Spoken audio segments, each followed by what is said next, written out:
Oh yeah, Elena transitions. Yeah. That scene as well. Stefan, sorry, That was ridiculous.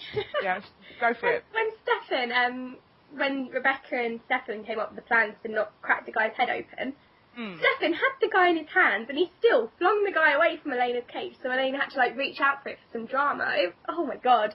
That was weird. When I was rewatching, I was just like, couldn't he have just like passed him over to her? They're in the cell next to each other. Yeah, it was weird, that whole thing. It was only on rewatching that I realised that Rebecca and Stefan had actually come up with this plan together.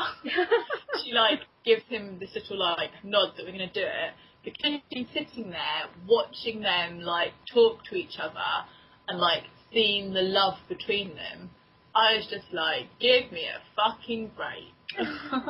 Yeah, that was a bit weird. I mean, she literally just tried to kill Elena, and now suddenly she's there helping her survive. Oh, maybe they can be friends now, because I kind of want that. Yeah, I want Elena and Rebecca to be friends. Like they were before she stabbed him in the back. Yeah, I have to say though that Rebecca was one of the only characters that did not piss me off at all in this episode. She's a bitch, but like. But she owns it. Right way, yeah. Yeah, she owns it, and I like that. I'm like, fair enough. Be who you want to be. It flashes to the whole Bonnie and Klaus and Caroline, like him sticking his hand into his chest. Yeah, that didn't make any sense either, because he was like, oh, I can get another witch. Yeah, so why do you need Bonnie then, you idiot? Go and get one then, you moron. No, because clearly he's lying, but I'm like, why didn't Bonnie just call his bluff? Stefan and Elena's conversation about hope, or whatever the fuck it was about. It was about some bollocks. It was her basically saying that it was the best choice she ever made. But I'm like, does she mean choosing him that night, or choosing to love him? I think an argument could be made for either way. He loves her, and he'd do anything for her, and stuff like that. You know, it's all nice and cheesy.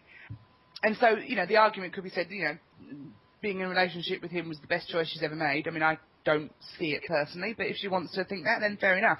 But if it's the best choice I ever made was coming back to you so I could die on that bridge and become a vampire, which I just had a freak out about in my bedroom, that not only doesn't make any sense, but is just ridiculously stupid. I have a good point about this. Okay.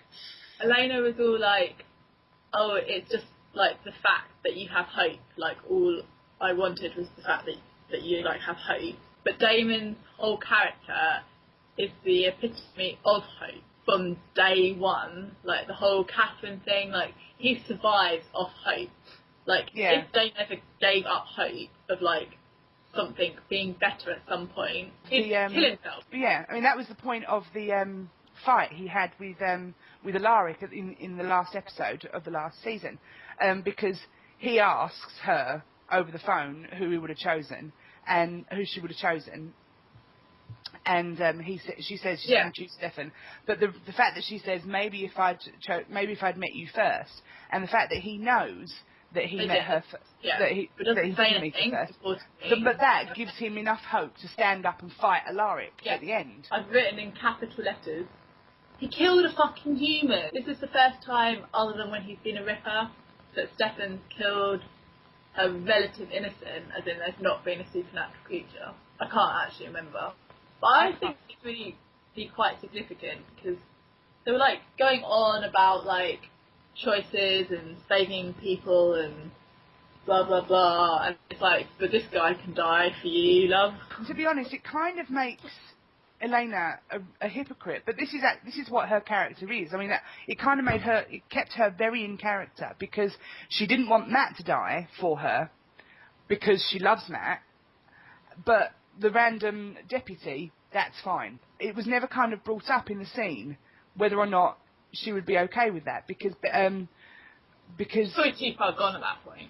Yeah, but Stefan's always been he cares about collateral damage because she cares about collateral damage, and so it was a bit sort of ambiguous as to whether he was doing it with her permission or not, if you know what I mean, because he doesn't do anything without her permission. Let's be honest. It like ties into the conversation that Elena and Damon had after she stopped him from maybe killing Matt. Yeah. Because I think the whole point is that Elena's character is a hypocrite. Yeah. And this isn't a bad thing, because she's a really good character, because she has it's a flaw. It's good. But I would like there to be actual character growth. If she doesn't develop from this point, then I'm just going to have a massive issue. Well, this is it. I mean, the point of a character having flaws is that they overcome them. If it's never brought up the fact that she is a hypocrite, then it's never going to be dealt with, and she's never going to grow. This is the bit of the episode that after watching the whole thing, I decided I did actually quite like. The conversation, the bit that you don't like, like Elena being like, Matt, what comes after is an example of what Rose said as a ghost in the car, of like Damon challenging her, because he is the one that points out that she's a hypocrite with like, I can't keep track of all your choices and stuff like that. Like, she's made so many things that that were her decision, like, which you can be like, oh, respect her decision. Yeah. It didn't like take into account the other person's exactly. decision. What annoyed me about that scene was the fact that she's spent the first 2 seasons building him up, saying, come on, I know you can be a better man, be the better man, Damon, all of this over and over again, and then he learns this lesson of what of the fundamental thing that she doesn't want to be. She doesn't want to be a vampire. She wants to live a long life and get married and have children and have a white picket fence and the whole thing. And he learns that lesson, and so he would give that to her. That was the argument they were having. He would give that to her, even if it meant that they would never be together, because it's suddenly inconvenient to her ideas and what she wants. Then she comes down on him for it, because she was having a go at him, because she said to him, if you'd been there and you wouldn't have made the same choice that Stefan did, and he said, no, I bloody well wouldn't. And she's like, well, that's because you can't let go. And it's like, well, he would have tried to give you what you want, which is what you wanted him to learn. Yeah. And now all of a sudden, that's not good enough for you. Make up your fucking mind. It wasn't because he couldn't let go of loving her. It's because he loved her so much, he would give her whatever she wanted.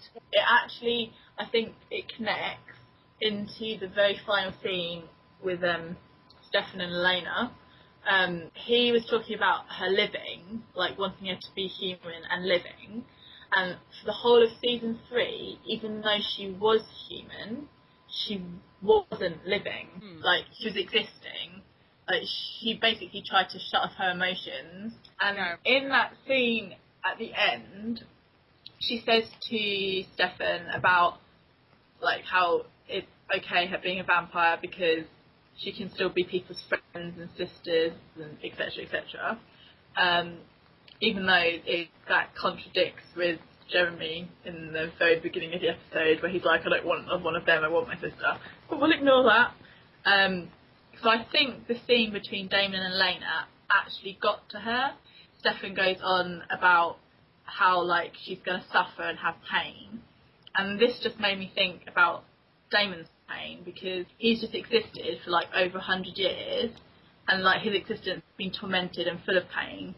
And, like, you can totally understand why he would not want that for Elena. So, like, wanting her to live and be happy and have love is like the biggest gift that he can give her. So I was doing my typical Danny thing of making a Stefan and Elena scene about Damon and Elena. I mean, those are the spoilers that are coming out at the minute anyway. The big road bump for Stefan and Elena is going to be Damon kicking I out see it away the other way round, to be honest, but you know. Well, yeah, so do most DE fans, which is fine.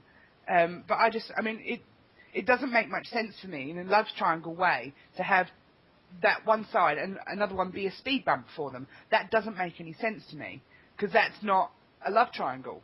Do you know what I mean? It's love weird. triangle's not being done very well, though. Well, the love triangle has never been done very well on this. It's just, I don't even know why they try to sell it as a love triangle, because it's not in any way. I don't really know what they're hinting at for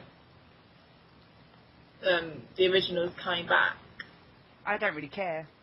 I just want to see Elijah again. Of course you do. Oh, I think we've done the whole show.